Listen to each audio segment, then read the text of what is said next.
Hey fellas, now it's time for Pokemon Sun and Moon Ultra Ventures vlog. The last couple episodes of the Monolo mini arc.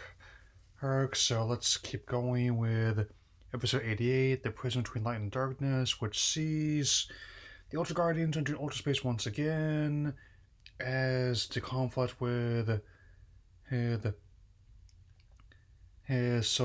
where Sogaleo and Necrozma continues. And as Lusamine and Burnett try and figure out what's going on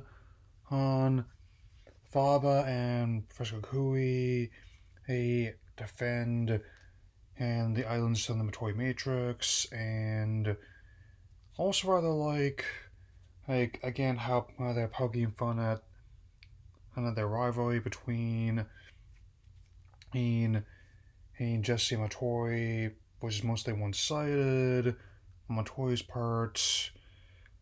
But even though I'll have more openness if they want to include other villains instead, and shift focus towards those. I do kind of like that aspect, basically invoking who do they think they are? This is our world to conquer. Or so. Oh, and we find out more about how how the Queen and Naganara plays into this, and you thought that the Queen would be antagonistic, but nope. As it turns out, they're suffering just like the other ones, with the lights being depleted and the life force being drained from them.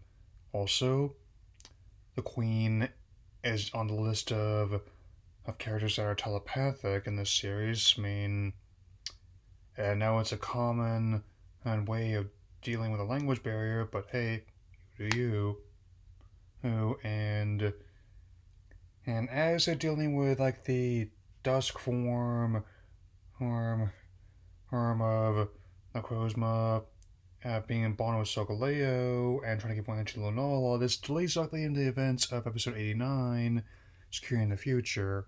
Yeah. So, as they give Lonola Necrozma a boost with their Z power, our Kukui and Faba having some difficulty with the head of the Matoi Matrix, as well as Matoi's commander, whose name is Gozu, by the way, who has a Mega Aggron.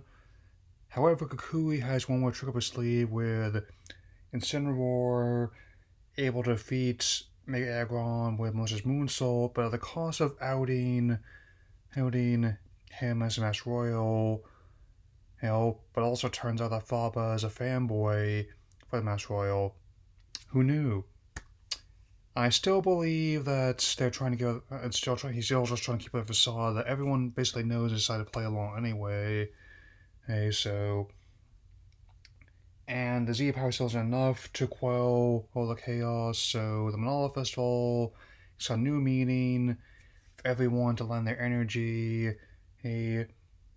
And though Team Rocket is reluctant to do so, beware, their guardian slash nursemaid actually is able to convince him physically, and this basically ends up like being a sort of spirit bomb of sorts to who to Lonola and Necrozma.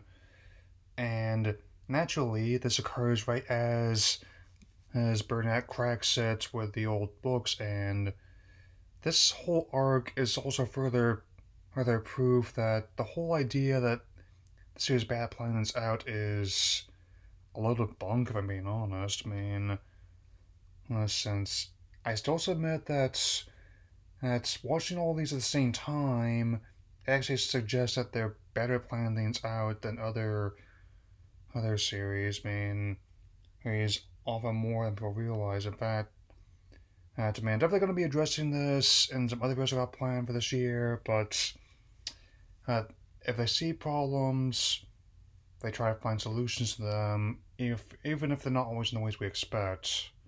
Yeah. So, and to finish Necrozma, with Ash and Gladion's help, out with the Z crystals as well. The combined strength of their Z moves is Searing Sunrise Smash from Sokoleo and the menacing Moonrays Maelstrom from Lunala, finally able to call the Chaos. Yes.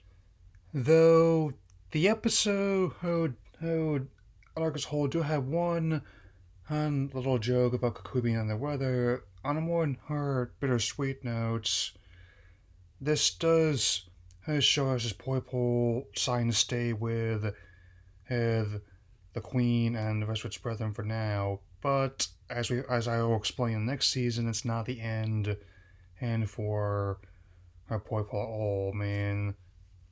So, as peace has been restored to the islands and light has been restored for now, they bid farewell and head back towards their world. All as if to say, Poipole will return in the Eternals. Yeah. So, this arc is definitely amongst the best episodes of the season, and together, and even though it's not exactly how it's handled in the games, I think it works a different way on its own merit. I'm not ruling out that some of these other timelines could be used in Journeys, in other potential series. And it's good how that's rife with callbacks, not just from the anime, but the entire franchise to date, and that's something I really appreciate to me as someone who, like as a quarter century later, and only have a couple episodes left. I'll definitely be eager to finish with the next few days, or not sooner. Since there's been another change of plan, and I'm only going to be going back to Newport for 1 day as opposed to 3, which should definitely look good for helping finish these by the 1 year mark on Tuesday. So that'll be all for now. I'll definitely see you with my remaining viewers in the season soon. Alola.